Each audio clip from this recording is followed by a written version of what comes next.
Saurabh Rajput murder కేసులో ముస్కాన్ సాహిల్కి ఏ శిక్ష పడుతుంది? ఐపీఎస్ సెక్షన్ కాదు, కొత్త చట్టం బిఎన్ఎస్ ప్రకారం చూస్తే మీరట్లో జరిగిన సౌరభ్ రాజ్పుత్ హత్య కేసు దేశం మొత్తాన్ని కుదిపివేసింది.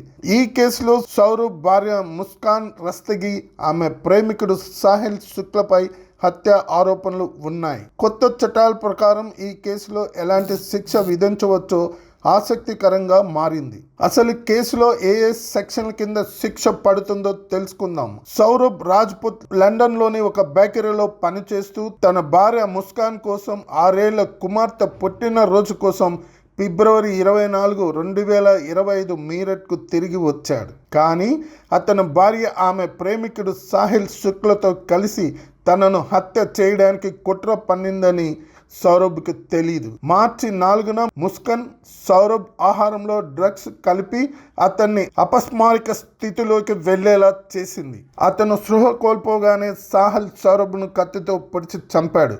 ఆ తర్వాత ఇద్దరు కలిసి మృతదేహాన్ని 15 ముక్కలుగా కోసి నీలిరంగు డ్రమ్ములో సిమెంట్ నింపి దాచిపెట్టారు. ముస్కాన్ తన తల్లికి అంతా చెప్పగా ఆ తల్లి పోలీసులకు సమాచారం ఇవ్వడంతో సంచలనాత్మక హత్య కేసు వెలుగులోకి వచ్చింది. ఈ కేసులో ప్రధాన సూత్రధారులుగా ఉన్న ముస్కాన్ సాహిల్ను అరెస్టు చేశారు. మార్చి 19న మీరట్ కోర్టు వారిని 14 రోజుల్లో జ్యుడిషియల్ కస్టడీకి పంపించింది. చిరంజీవి సీరియస్, అది చాలా తప్పంటూ సంచలన వ్యాఖ్యలు. మెగాస్టార్ చిరంజీవికి అరుదైన గౌరవం దక్కడం మెగా అభిమానులను ఫిదా చేసింది. హౌస్ ఆఫ్ కామన్స్ యూకే పార్లమెంట్లో గౌరవ సత్కారం అందుకున్నారు. చిరు సినిమా రంగానికి సమాజానికి 4.5 దశాబ్దాలుగా అందించిన సేవలకు గుర్తింపుగా యూకే అధికార labour party parliament member Navendra Mishra చిరంజీవిని సత్కరించారు. మార్చి 19 జరిగిన ఈ కార్యక్రమానికి సోజోన్ జోసెఫ్, బాబ్ బ్లాక్మన్ సహా ఇతర పార్లమెంటు సభ్యులు హాజరయ్యారు. ఈ వేడుకకు సంబంధించిన ఫోటోలు, వీడియోలు ప్రస్తుతం సోషల్ మీడియాలో వైరల్ అవుతున్నాయి. అయితే చిరంజీవి లండన్ టూర్ను కొందరు తప్పుదోవ పట్టించే ప్రయత్నం చేశారు. ఫ్యాన్ మీట్ పేరుతో డబ్బులు వసూలు చేయాలని ప్లాన్ చేశారు. ఈ విషయం చిరంజీవి దృష్టికి వెళ్లడంతో సదరు వ్యక్తులపై ఆయన సీరియస్ అయ్యారు. ఈ మేరకు సోషల్ మీడియాలో పోస్ట్ పెట్టారు చిరు. దుర్యోధనుడిగా అదరకొట్టిన రఘురామకృష్ణరాజు, పగలబడి నవ్విన పవన్ కళ్యాణ్.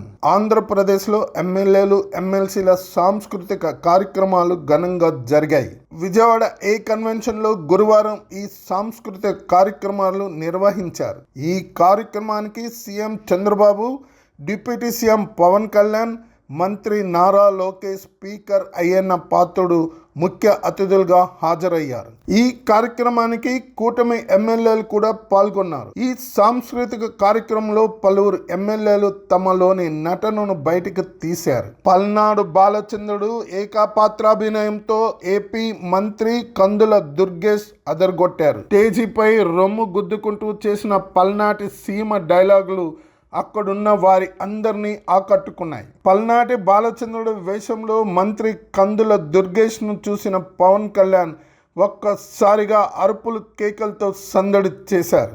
ఎమ్మెల్యే విజయ్ కుమార్ డ్రామా అందరినీ ఆకట్టుకుంది. విజయ్ కుమార్ చేసిన స్క్రిప్ట్కు చంద్రబాబుతో పాటు పవన్ పగలబడి నవ్వారు. ఇక దుర్యోధనుడు వేషధారణలో డిప్యూటీ స్పీకర్ రఘురామకృష్ణరాజు అదరగొట్టారు.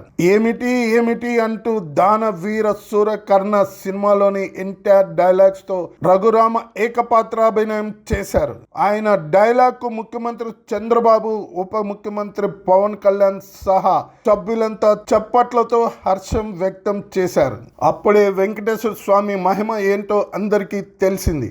ముఖ్యమంత్రి చంద్రబాబు నాయుడు తన మనముడు దేవాంశ్ పుట్టినరోజు సందర్భంగా శుక్రవారం ఉదయం ఆయన కుటుంబంతో కలిసి తిరుమల శ్రీవారి సేవలో పాల్గొన్నారు. ఆ తర్వాత వెంగమాంబ అన్నదాన వితరణ కేంద్రంలో కుటుంబ సభ్యులతో కలిసి ప్రసాదాలు పంపిణీ చేశారు. అనంతరం సీఎం మీడియాతో మాట్లాడుతూ తన జీవితంలో వెంకటేశ్వర స్వామి పవిత్రతను తలుచుకొని ముందుకు వస్తానని, తన మనవడు దేవాంశ్ పుట్టినరోజు సందర్భంగా కులదైవమైన స్వామివారి ఆశీస్సులు పొందడానికి వచ్చామన్నారు. ప్రతి ఏటా అన్నదానంకు విరాళం అందిస్తున్నామని, ఎన్టీఆర్ ప్రారంభించిన అన్నదాన ట్రస్టుకు ఇప్పటి వరకు 2,200 కోట్ల విరాళాలు అందాయని సీఎం చంద్రబాబు తెలిపారు. తిరుమలలో ఎవరు అపచారం చేయొద్దని సీఎం చంద్రబాబు సూచించారు.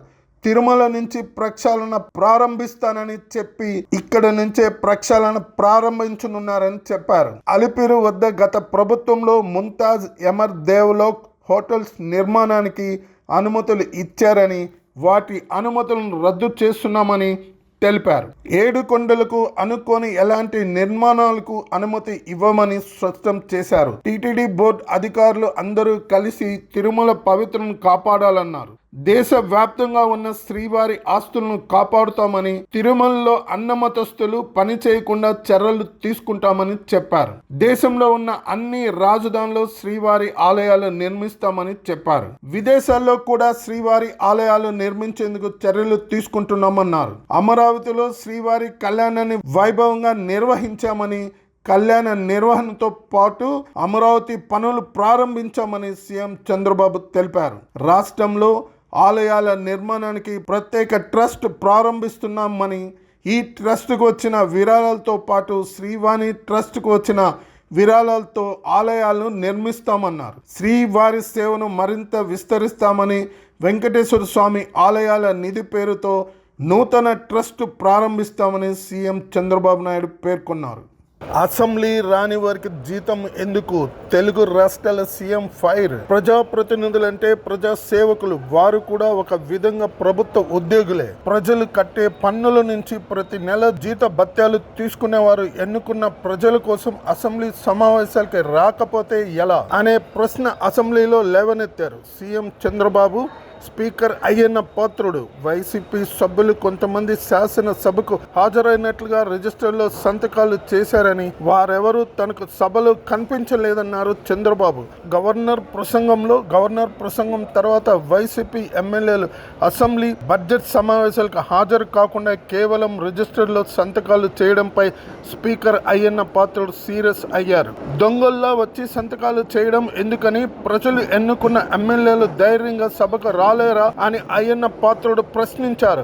ఇటు తెలంగాణ సీఎం రేవంత్ రెడ్డి కూడా ఇదే పాయింట్ లేవనెత్తారు. అసెంబ్లీకి రాకుండా కేసీఆర్ 57 లక్షల జీతం తీసుకున్నారని, ప్రజలు సొమ్ము జీతంగా పొందుతున్న కేసీఆర్ అసెంబ్లీ సమావేశాలకు వచ్చి తెలంగాణ అభివృద్ధికి సలహాలు ఇవ్వకుండా హౌస్లో ఉండిపోవడం సమంజసమా అని రేవంత్ ప్రశ్నించారు. అసెంబ్లీ అటెండెన్స్ అంశంలో ఇటు జగన్, వైసీపీ ఎమ్మెల్యేలు, అటు బీఆర్ఎస్ అధినేత కేసీఆర్ టార్గెట్ అయిన నేపథ్యంలో భవిష్యత్తులోనైనా వీరి తీరు మారుతుందో లేదో చూడాలి. పరారీలో సెలబ్రిటీలు, బెట్టింగ్ పాపాల లెక్కలు తేలడం పక్కా. తెలంగాణ ప్రభుత్వ ఆదేశాలతో బెట్టింగ్ యాప్ ప్రమోషన్ వ్యవహారంలో పోలీసులు దూకుడుగా ముందుకెళ్తున్నారు. బెట్టింగ్ యాప్స్ యజమానులే టార్గెట్గా చర్యలు తీసుకుంటున్నారు.